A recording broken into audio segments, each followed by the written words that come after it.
বারো মাসে দেবীর 12 রূপের অষ্টম পর্বে আজ জানব অগ্রহায়ণ মাসের এক অত্যন্ত মধুর ব্রত সম্পর্কে।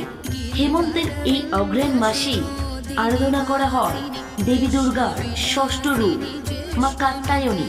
মহর্ষি কাত্যায়নের কঠোর তপস্যায় সন্তুষ্ট হয়ে আদি পরাশর তার কন্যা রূপে জন্ম নেন, তাই তার নাম কাত্যায়নী। দ্বাপর যুগে ব্রজের গোপিনীরা শ্রীকৃষ্ণকে পতিরূপে পাওয়ার জন্য পুরো অগ্রহায়ণ মাস জুড়ে যমুনা নদীর তীরে এই কাত্যায়নী ব্রত করেছিলেন। সনাতন ধর্মে আজও বিশ্বাস করা হয় ভক্তি করে মায়ের এই রূপের পূজা করলে বিবাহের সমস্ত বাধা কেটে যায় এবং মনের মতো জীবন সঙ্গী পাওয়া যায়। মা কাত্যায়নীর আশীর্বাদ আমাদের মনে সমস্ত পবিত্র সব ইচ্ছা পূরণ করতে সাহায্য করে।